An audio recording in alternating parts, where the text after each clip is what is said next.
The morning they airlifted me to St. Clement's Regional, my wife was watching the sun go down over the water from the top deck of a cruise ship I had paid $1,800 for her to enjoy.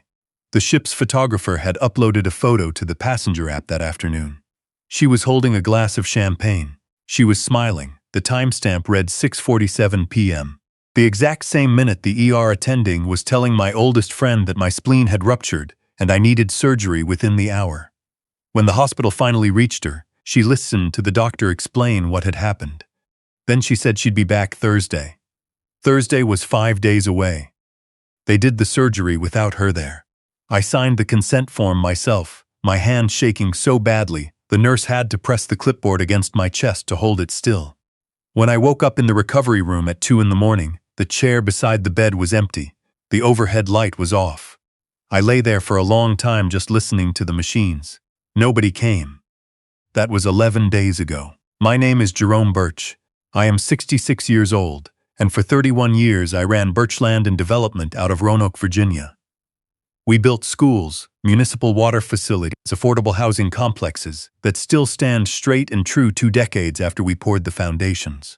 I started with nothing but a pickup truck, a transit level, and a willingness to work 18-hour days until my hands looked like something belonging to a man twice my age. My wife used to say those hands were what she fell in love with. The calluses, she said, proved I was real. I suppose that stopped being true sometime around the year she discovered what a Centurion card could buy. I want to tell you what happened, not because I need sympathy.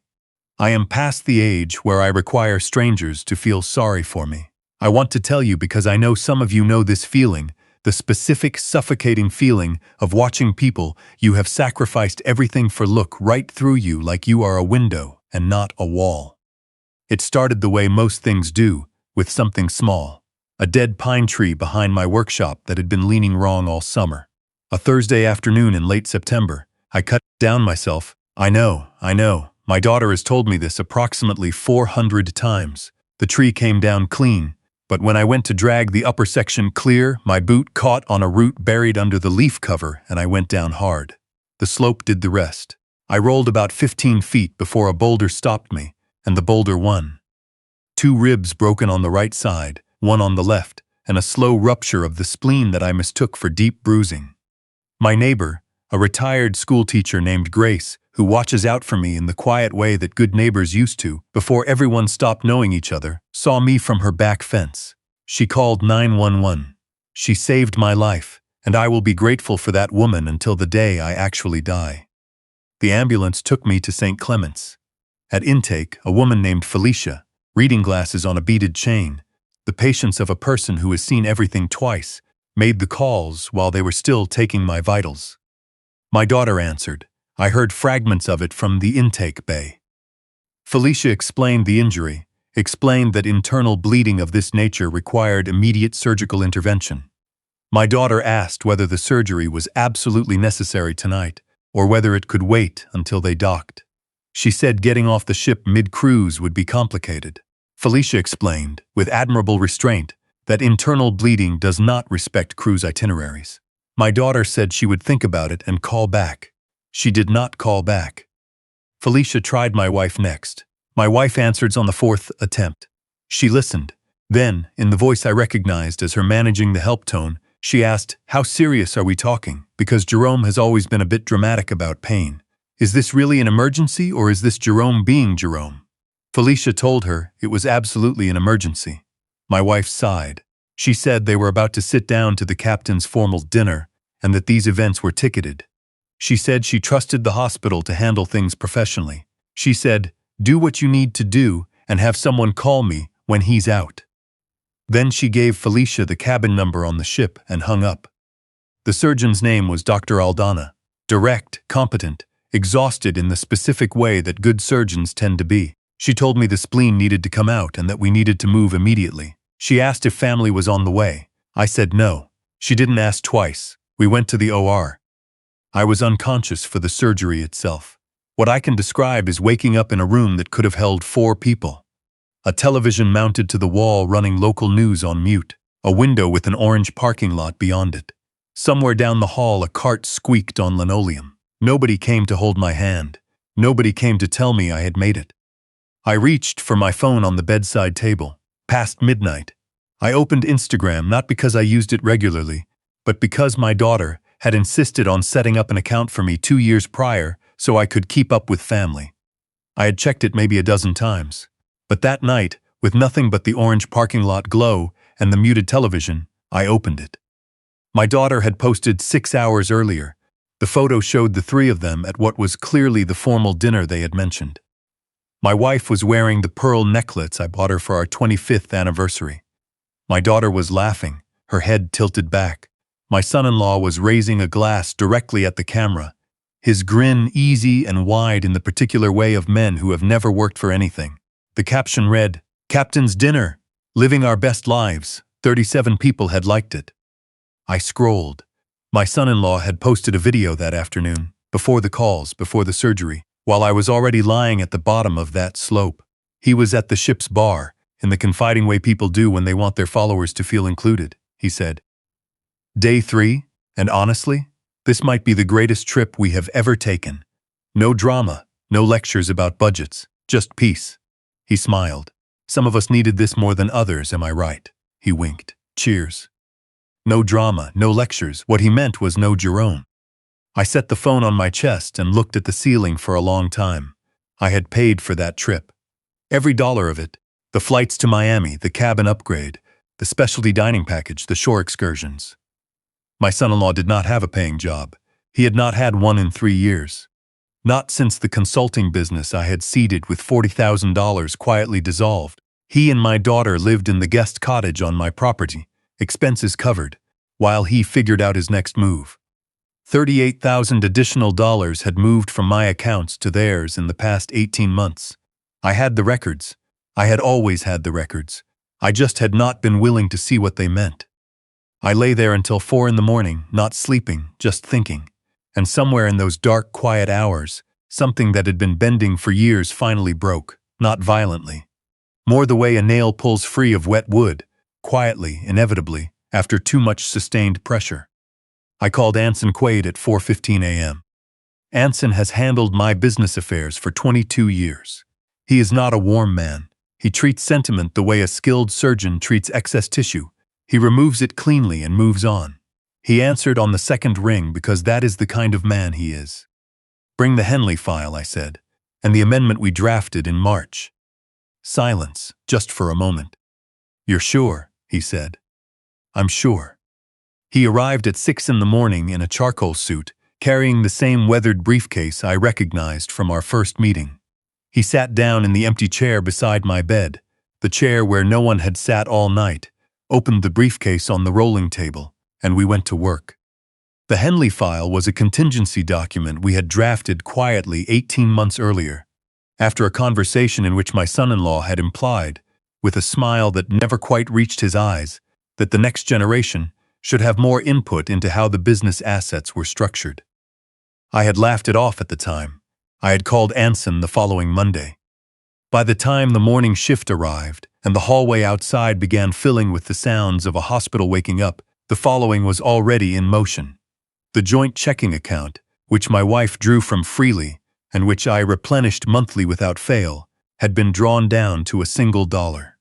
Her supplemental card on my business account was reported compromised and locked. My son-in-law's monthly transfer, the recurring deposit I made to his personal account on the 1st of every month, was canceled effective immediately.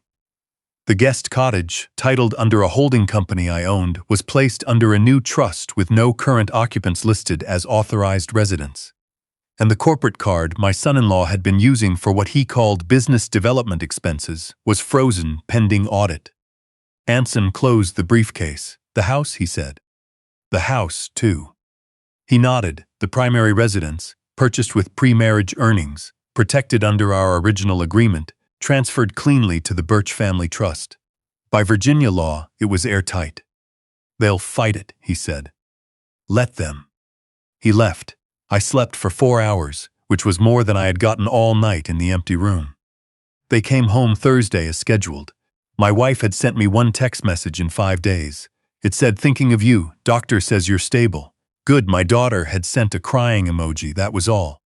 I know what happened when they arrived home, because Anson had engaged a private investigator named Dunn, a man who had worked with us on a contract dispute 2 years prior, and who understood the value of being unobtrusive. He took notes. My wife went directly to an ATM. It returned her card without completing the transaction. She went to the branch. The branch manager, briefed by Anson the day before, confirmed the account status. I am told, she said, loudly and in front of other customers, that there had been a serious error. The manager informed her there had not been. My son-in-law drove to the guest cottage and found a different padlock on the door. His key did not fit. He called me. I did not answer. He sent a text, "Jerome, call me right now. This is completely insane." I read it. I put the phone face down on the hospital tray table and ate my lunch. My wife came to the hospital 2 days later. She did not come to see me. She came to the billing desk, wanting to know about a flag on the insurance account. When she was directed to my floor, my room was empty. I had been transferred by private transport to a rehabilitation facility in the Shenandoah Valley the morning before. Anson had arranged it. No one had been told. She stood in my empty room for a moment, according to Dunn. On the bedside table was an envelope. I had written 2 pages, not a love letter, not a farewell, something closer to a ledger, a careful accounting of what I had given and what I had received. I ended it with this: "You told the doctor to do what he had to do and call you when it was over. Consider this my callback. It's over. I handled myself, same as I've handled everything else. Don't look for me. Don't call the number you have. It's been disconnected. This isn't anger. It isn't grief. It's bookkeeping. The account is settled." My son-in-law was not a man who accepted consequences without fighting them. He had a talent for reframing every situation so that he was never the cause of anything. He was always the response to something someone else had done wrong. Within 2 weeks of returning home to nothing, he had found a lawyer willing to file for emergency guardianship. He claimed, "My financial decisions were evidence of cognitive decline following trauma and surgery." He submitted a statement from a physician who had reviewed my file remotely and concluded that my behavior exhibited markers of post-traumatic executive dysfunction. He argued I was unfit to manage my own affairs and that control of my estate should be transferred to my daughter, his wife, for safekeeping. Anson called to tell me. I was sitting on the porch of the rehab facility, watching the mountains go purple in the evening, 3 weeks post-surgery, walking 2 miles a day and sleeping without pain medication. "They filed," he said. "Good," I said. "You want to fight it?" "I want to show up. That's all." The hearing was a Tuesday morning at Roanoke County Circuit Court. I arrived early. I always do, because I believe arriving early is a form of respect for your own time. I sat in the back row in a jacket and tie, and I watched my family take their places at the plaintiff's table. My wife in dark blue, my daughter pale, touching her collar. My son-in-law in a borrowed suit that was almost the right size, wearing the expression of a man absolutely certain he has already won. Their lawyer painted a picture of a confused, grief-addled old man making irrational decisions that endangered his family's security. He used the word family 17 times. I counted. He submitted the remote psychiatric evaluation. He called my daughter to testify.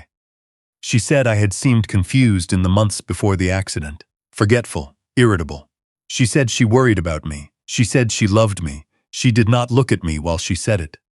My son-in-law testified about my business decisions. He called them unstable. He implied, with just enough indirection to avoid perjury, that he had been gently monitoring the situation out of concern for my well-being. He made himself sound like a caretaker. When their lawyer finished, Anson stood up. He placed information in front of the judge and let it work. He submitted Dr. Aldana's records, my attending physician at the rehab facility, and 2 independent neurological evaluations conducted in the weeks following surgery. All 3 documents agreed. My cognition was unimpaired, my decision-making capacity fully intact, my physical recovery, in Dr. Aldana's words, exceptional for a man of his age and the severity of his injuries. Then Anson submitted something else. He had pulled 2 years of transaction logs from Birchland and Development's corporate account, not the summaries, the raw data. He projected them on the courtroom screen. Line by line, column by column, he walked the judge through 18 months of charges made on the card assigned to my son-in-law. Restaurant bills corresponding to no client meetings, Hotel nights in cities where no birch development projects existed, a consistent pattern of cash withdrawals, always just under the reporting threshold. And then the destination, a personal account not in my son-in-law's name, belonging to a 24-year-old woman in Charlotte, whom his investigator had located and interviewed. An apartment she lived in, a car she drove, vacations she had taken, all of it funded through my company's accounts over 14 months. The total transferred, $63,000. The courtroom went quiet. My daughter's face moved through several things in quick succession: confusion, comprehension. Then something that was not quite grief but lived in the same neighborhood, the expression of a person watching the structure of their own life fall inward. She turned to look at her husband. He was staring at the projection screen. He had gone the color of old chalk. She did not scream. She did not reach for him. She stood from her chair quietly and walked out of the courtroom without a word. The door swung shut behind her. The judge dismissed the guardianship petition. He used the phrase bad faith twice and referred the financial records to the county prosecutor's office. My son-in-law was arrested 6 weeks later on charges of wire fraud and theft of business assets. He took a plea. He is currently serving a 2-year sentence at a minimum security facility in the western part of the state. My daughter filed for divorce before the sentencing. She has her real estate license now, something she had talked about for years before her husband convinced her it wasn't necessary. I hear she's doing all right. I do not call her. The wound isn't healed, and I have learned not to confuse wanting things to be different with them actually being different. My wife received what the prenuptial agreement provided. It was not nothing. I am not a cruel man, whatever she may believe now. But it was not the life she had arranged for herself in her head, the one that depended on my continuing to fund it without question. She moved to a condo outside Charlottesville. I do not need her to struggle. I only needed to stop being the reason she didn't have to. I sold the house and the guest cottage. The proceeds went 3 ways. A third to a veterans housing nonprofit in Richmond that builds accessible homes for disabled vets. A third into a scholarship fund at the technical college, where I had taken my first surveying course at 22 years old, and a third toward whatever comes next. I put the business into a management structure that runs without me. Anson oversees it. I still consult on large projects when they ask, which is less often now, and I find I do not mind.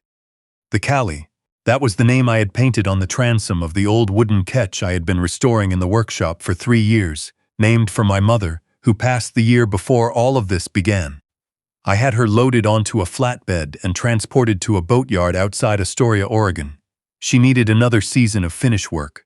I rented a small house 50 yards from the water, screened porch, wood stove, more quiet than I had experienced in 30 years of marriage.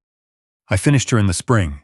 The day I launched her, the boatyard owner, a taciturn Norwegian named Sven, who had forgotten more about wooden boats than I will ever learn, watched me motor her out to the dock and said, without looking at me, "She's a good boat. You built her right." That was enough. That was more than enough. I keep my phone now, but I leave it on the kitchen windowsill when I go out on the water. Some evenings I come back to the dock and there are messages, sometimes from Anson about business, sometimes from the Richmond nonprofit with questions. Once, a few months ago, from a number I didn't recognize that turned out to be my daughter. She didn't leave a voicemail. I sat with the phone in my hand, looking at the missed call notification, and then I set it back on the windowsill and made dinner. Maybe I'll call her back one day. Maybe I won't. What I know is that the decision belongs to me now, to make on my own time, with no one else's hand on the wheel. There is a particular kind of morning on the Oregon coast, October mornings, when the fog is still sitting on the water and the firs on the bluff are dark against a white sky, that I do not have proper words for. I am not built for poetry. I spent 31 years working in concrete and steel, in load tolerances and county easement maps. But those mornings out on the water, with the Callie moving easy, and the world quiet enough that I can hear the sail fill, I will tell you plainly, that is a feeling that no amount of money ever bought me in all the years I was busy earning it. I was a man who built things for other people his whole life, foundations, walls, structures meant to last. It turned out the one thing I forgot to build for was myself. I know how to fix that now.